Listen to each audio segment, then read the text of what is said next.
예배 시종을 주관하시고 영광 받으시기를 간절히 원하오며 예수님의 이름으로 기도드리옵나이다. 아멘. 이 사순절 중에도 돌아오는 주간이 이 주간이 이 고난 주간입니다. 그래서 이 사순절 기간은 분리를 잘 해야 됩니다. 그 분리는 세상과 죄와 불의와 세상과 멀어져야 돼요. 그걸 분리라고 하는데 이것을 잘 하면 승리라고 그럽니다. 그리고 연합해야 될 것은 하나님과 예수님과 성령님과 말씀과 하나가 되는 것, 이걸 가리켜서 성공이라 하는데, 이번 사순절 마지막 주간에 사랑하는 성도들 분리해서 승리하시기를 주의 이름으로 축원합니다. 그리고 연합해서 성공하시는 성도들 다 되시기를 주의 이름으로 축원합니다. 오늘 본문은 제가 다른 때보다 많이 택했는데, 예수님께서 고난당하신 모습을 우리가 한번 생각하면서 읽는 것이 은혜가 되겠다고 해서 본문을 많이 읽었습니다. 첫째로 생각할 것은 고난에 동참하는 성도들 되시기를 바랍니다. 우리 기독교는 십자가의 종교요, 고난의 종교입니다. 그래서 십자가 없는 축복도 없고 고난이 없는 축복도 없다, 그렇게 생각을 하는데, 예수님은 그 십자가를 지시고 골고다에 올라가셨지요. 이것은 예수님이 고난을 당하셨다고 하는 아주 짧은 표현인데, 우리 사랑하는 성도들 다 고난에 동참하는 믿음의 성도가 되시기를 주의 이름으로 축원합니다. 그 사도행전 14장 22절 말씀 보면, 사도들이 우리가 하나님의 나라에 들어가려면 많은 환난을 겪어야 될 것이다, 이런 말을 했어요. 이 말은 우리가 이 땅에 살면서 어떠한 환난을 겪는다고 해도 포기할 수가 없다고 하는 얘기도 됩니다. 그래서 초대교회 사도들은 많은 환난을 겪으면서 거의가 다 순교를 했습니다. 그 중에서 그 요한만 가장 장수를 하다가 자연사를 했는데, 모든 사도들이 다 순교를 했어요. 그러나 그들은 그 순교를 어려움으로 여기지 아니하고, 베드로는 말하기를 예수님이 십자가에 못 박히셨는데 나 같은 죄인이 어떻게 십자가에 그냥 죽을 수 있을까? 거꾸로 십자가에 못을 박히는 그런 환난을 자초했다고 하는 것입니다. 그래서 이 사순절 기간, 고난 주간에 우리 사랑하는 성도들 하나님을 섬기고 믿는 일에 어떠한 역경이 와도 견디고 이길 수 있기를 주의 이름으로 축원합니다. 디모데후서 2장 3절 말씀 보면, 그리스도의 군사로 뽑힌 자들은 그 모집한 일을 영화롭게 하기 위해서 많은 어려움을 견뎌야 된다고 그랬어요. 저와 여러분은 다 하나님의 정병으로 부름받았고 뽑힘을 받았습니다. 그렇기 때문에 하나님을 기쁘시게 하기 위해서는 어떠한 환난도 고난도 견디어야 그리스도의 능력 있는 정병이 될 줄로 믿습니다. 그 시편 119편 67절에 보면 고난당한 것이 내게 유익이라 그랬어요. 우리 고난이 없이 그냥 뭐 형통하고 매사에 다 마음대로 잘 되고 하면 좋을 것 같지만 그렇게 살면 큰 복은 받지 못합니다. 우리가 그 드라마에서 보는데 돈 있는 집 자녀들 사회에 얼마나 많은 악을 끼치는지 몰라요. 배고픈 거 모르고 돈 귀한 거 모르고 안하무인격으로 살아가는 거 그들이 결코 복받은 것이 아닙니다. 우리가 하나님의 자녀로 예수 믿는 것 때문에 고난이 오면 기쁨으로 잘 견디어야 하나님의 사랑받는 자녀가 될 수 있습니다. 시편 119편 71절에 보면 고난을 통하여 율례를 지켜 유익을 얻었다 그랬어요. 그래서 우리가 예수 믿으면서 예수 믿는 것 때문에 고난을 당하는 것은 다 유익을 얻고 하나님 마음에 들도록 변화받는 삶이 되는 것으로 믿기를 주의 이름으로 축원합니다.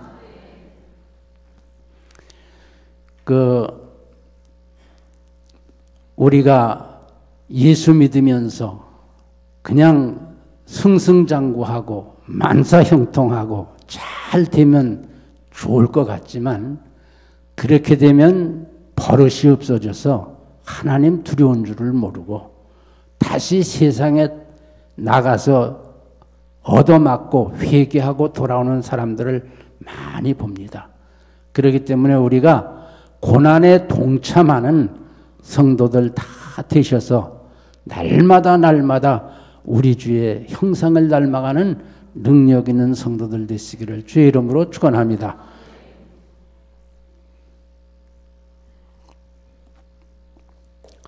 두 번째로 생각할 것은 우리 거룩한 성도가 돼야 돼요. 마태복음 5장 48절에 보면 예수님께서 우리들에게 이렇게 말씀하셨어요. 하늘에 계신 너의 아버지와 같이 온전한 자가 되라 말씀을 했는데 우리 인성을 가진 우리 사람들이 어떻게 신성을 가지신 하나님처럼 온전해질 수가 있습니까? 온전해질 수가 없지요. 그러나 목표는 우리가 하나님의 온전하신 것처럼 살아가려고 노력을 해야 하나님의 자녀될 자격이 있다고 생각이 됩니다. 우리가 거듭나는 것은 순간적으로 거듭나요. 어느 집회에 가서 또는 부흥회에서 성령의 역사로 물과 성령으로 순간적으로 거듭납니다. 이것이 무엇과 같은 거 아니? 우리가 어머니 뱃속에서 세상에 태어날 때 수분 만에 태어나는 것처럼 거듭나는 것은 이렇게 쉽게 태어나요.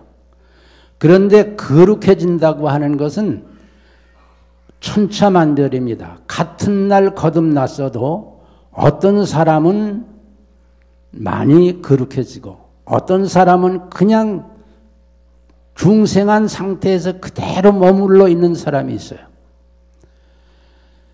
그런 사람은 우리 하나님의 근심거리가 됩니다.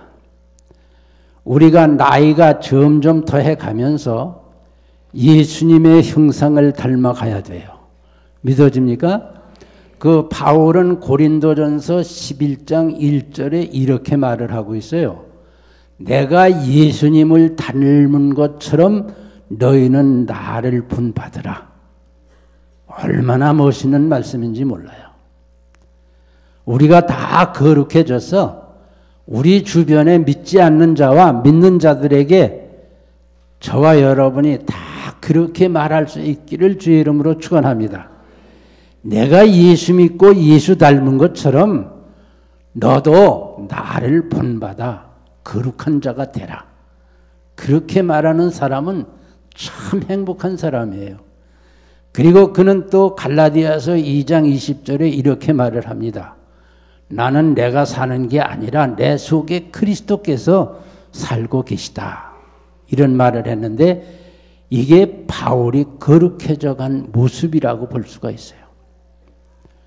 우리 날마다 거룩해져 가기를 주의 이름으로 축원합니다. 느헤미야 13장 3절 말씀 보면은 섞인 무리들을 이스라엘 백성들에게서 몰수히 다 분리를 했다고 그랬어요. 아까 처음에도 제가 분리 말씀을 드렸는데 우리가 신앙생활에 거룩한 삶을 살려면 분리가 잘 돼야 돼요. 왜 느헤미야는 그렇게 분리를 시켰나 하면 이방 사람들과 이스라엘 백성들이 같이 살면서 이방 사람들의 본을 받아 우상을 섬기고 하나님의 백성답게 못 살기 때문에 전부 다 몰수히 분리를 시켰다고 하는 얘기입니다. 우리 거룩하지 못한 것과는 함께 할 수가 없어요. 그래서 고린도 후서 6장에 너희는 그 더러운 것에서 나와서 따로 있으라고 그랬고, 디모데 후서 3장 1절서부터 5절까지 보면 이 말세 현상에서 너는 돌아서라 그랬는데, 우리 하나님께서는 우리 모두가 다 거룩해지기를 소원하고 계시다고 믿어지면 아멘 하시기를 바랍니다. 그리고 우리가 그럼 거룩해지는 방법이 뭐냐? 디모데전서 4장 5절 말씀 보면 하나님의 말씀과 기도로 거룩해져 가느니라 그랬어요. 물론 우리가 예수님처럼 거룩해지는 것은 성령의 도우심이 있어야 되지만 우리가 스스로 거룩해지는 비결은 우리가 하나님의 말씀으로 또 기도로 우리의 인격이 예수님의 인격을 닮아가도록 날마다 다듬어지는 것이 거룩해지는 증거입니다. 우리 거룩해지는데 다 같이 투자하시고 노력하셔서 우리 하나님이 보실 때 너는 참 신앙생활 잘한다 칭찬 들을 수 있는 그러한 경지에까지 갈 수 있도록 거룩해지기를 주의 이름으로 축원합니다. 우리가 스스로 거룩해지는 방법이 뭐라고요? 말씀 보고 묵상하고 그대로 살고 기도를 해서 자기가 날마다 다듬어줘야 됩니다. 언제까지요? 관뚜껑 덮을 때까지 우리가 거룩한 모습을 만들어 가려고 최선의 노력을 해야 됩니다. 거듭난 것으로는 천국은 갈 수 있어도 우리 하나님 만나기는 참 어려워요.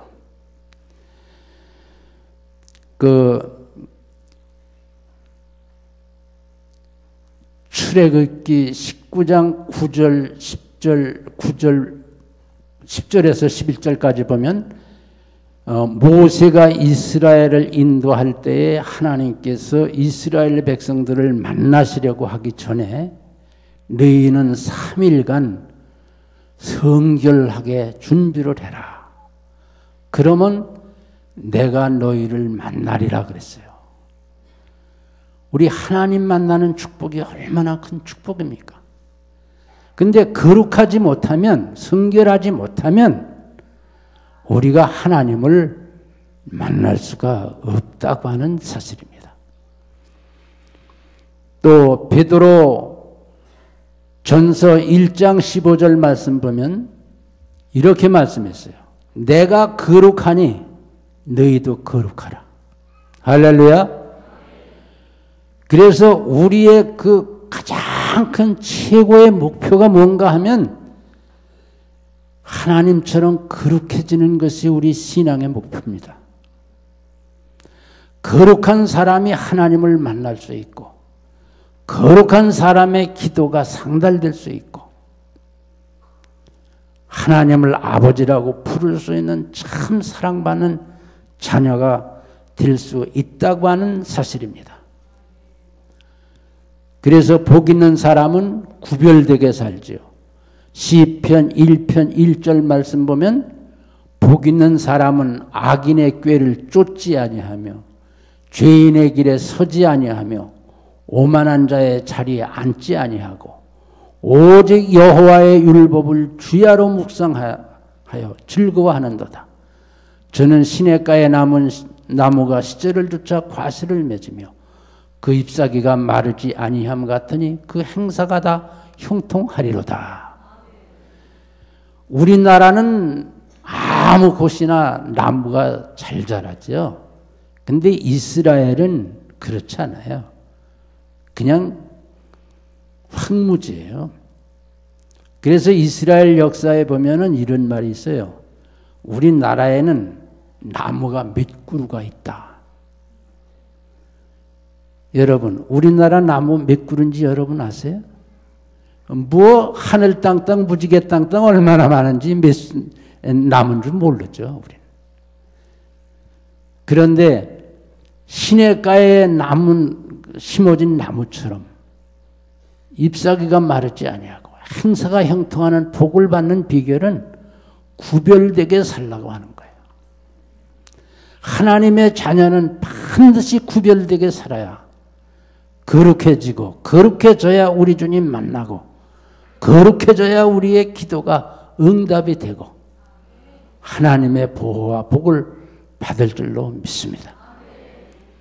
세 번째로 생각할 것은 우리가 이 고난주간을 당해서 십자가를 다 같이 저와 여러분이 십자가를 칠 수 있는 믿음이 되기를 주의 이름으로 축원합니다.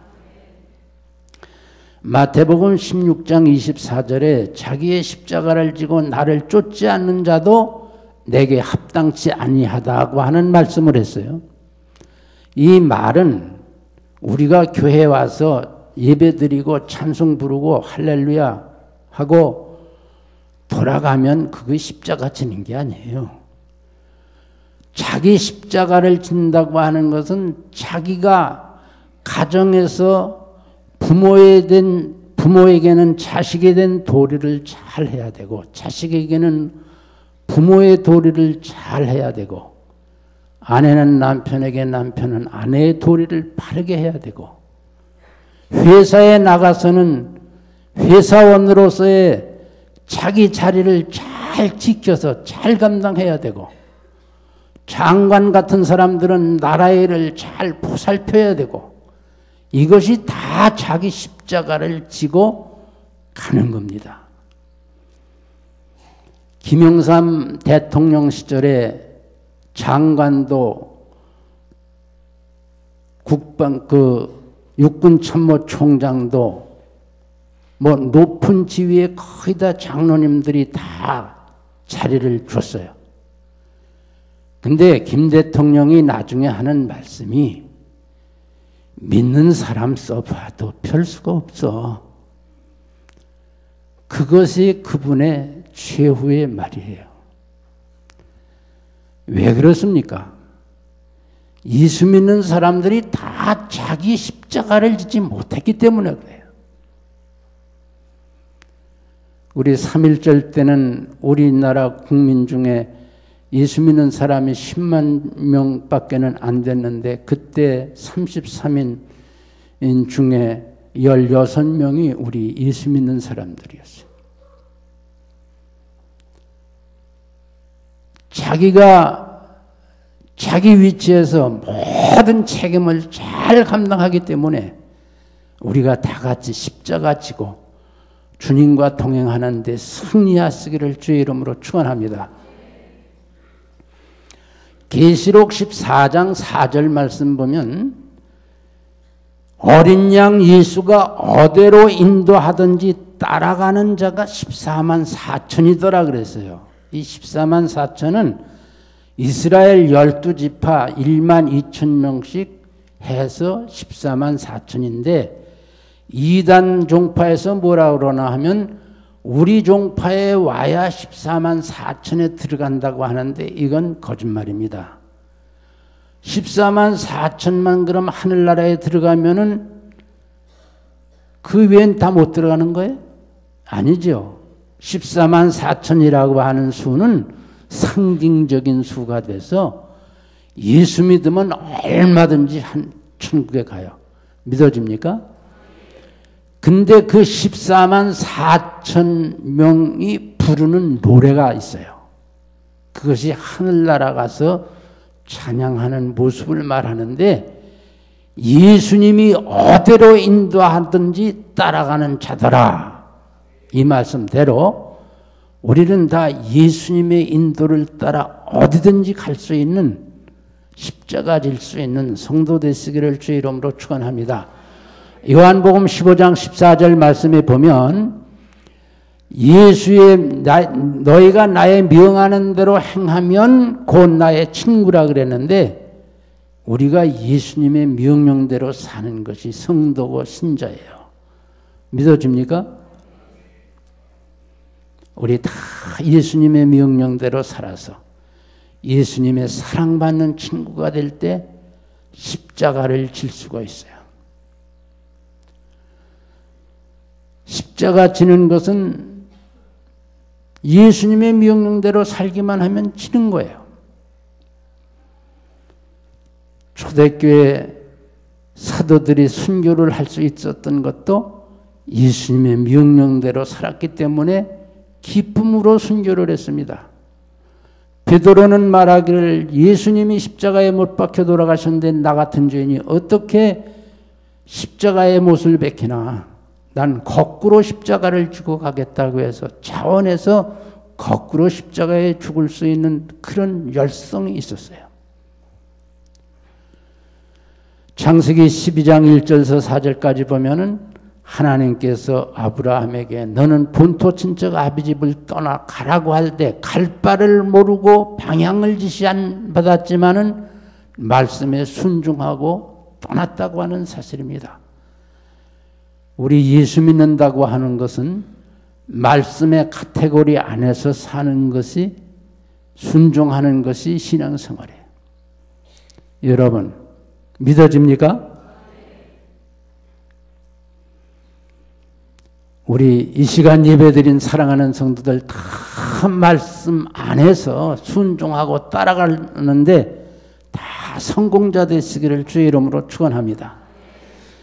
그리고 로마서 8장 18절 말씀 보면 이렇게 기록이 됐어요. 지금 당하는 고난이 장차 나타날 영광과 좋게 비교할 수 없노라. 이 말은 내가 지금 예수 믿는 것 때문에 당하는 고통이 있다고 해도 이 고통은 잠깐 끝나. 그런데 하늘나라에 가면은 영원히 살아요. 그런데 그 지금 당하는 고난이 장차 나타날 영광과 좋게 비교할 수 없다고 하는 이 신앙은 십자가 질 수 있는 믿음이에요. 믿어집니까?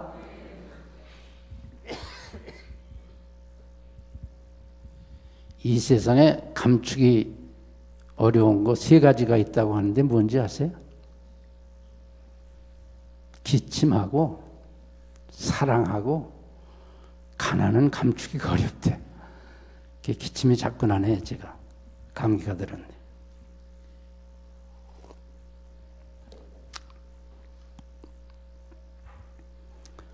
여러분 다 이렇게 고백하시기를 주의 이름으로 축원합니다. 지금 당하는 고난이 장차 하나님의 나라에 가서 누릴 영광과는 좋게 비교할 수가 없다고 생각할 때 십자가 질 수 있어요.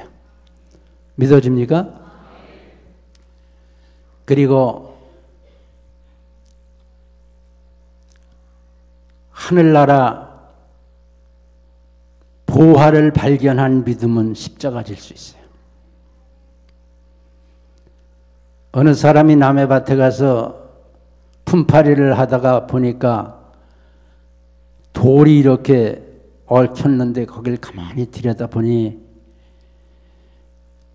보화가 무진장으로 그 속에 들어있어요. 그걸 다 덮어놓고 와서 그 밭주인에게 가서 밭을 팔라고 그랬어요. 그러니까 팔지도 않을 팔 생각도 없는데 팔라고 그러니까 비싸게 달랐을 거 아니에요. 그러니까 달라는 대로 다 주고 그 밭을 샀어요. 자기 비자금 다 털어도 모자라. 아이들 돌반지까지 다 갖다 팔아. 돈이 될 만한 건 다 팔아서 그 밭을 샀는데 동네 사람들은 수군거리고 난리가 났어요.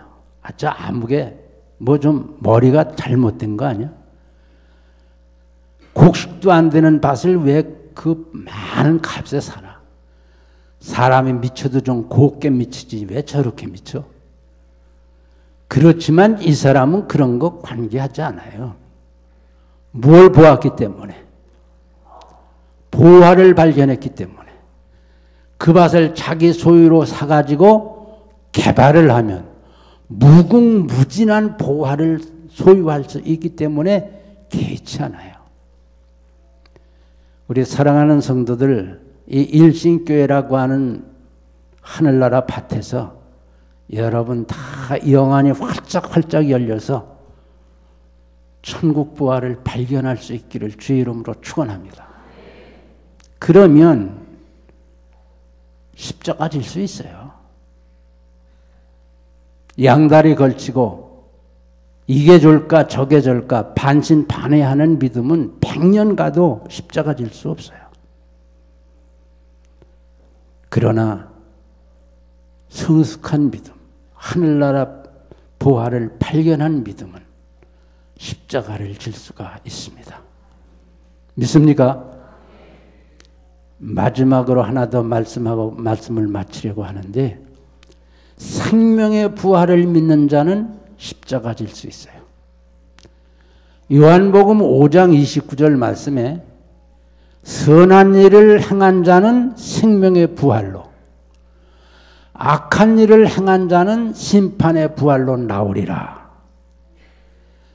우리 지금 세상에서 믿지 않는 사람들 살다가 세상 떠나면 만사 다 끝장이라고 하는데 끝장이 아니에요. 뭐가 남아있어요?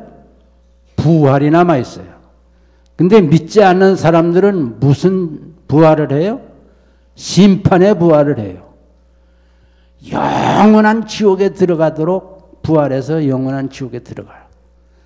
근데 우리 예수 믿는 사람들은 무슨 부활을 해요? 생명의 부활을 해요. 생명의 부활을 해서 영원한 나라에 가서 영원토록 살아요. 그렇기 때문에 오늘 예배드리는 사랑하는 성도들 모두 다 생명의 부활을 믿는 신앙이 되기를 주의 이름으로 축원합니다. 말씀을 마치겠습니다. 여러분 세상에 살아가는 동안에 분리해서 승리하시기를 주의 이름으로 축원합니다. 하나님과 예수님과 성령님과 말씀과 연합에 성공하시기를 주의 이름으로 축원합니다. 고난에 동참하고 거룩한 백성으로 살다가 이 세상 사는 동안 십자가 지고 주께 영광 돌리다가 영원한 나라에, 하나님 나라에 가서 평생 장수하고 복을 받는 모든 성도들 되시기를 주의 이름으로 축원합니다. 한 1분간 우리 통성으로 기도드리겠습니다. 하나님 아버지, 이 시간에 나와서 예배드린 사랑하는 성도들 고난 주간에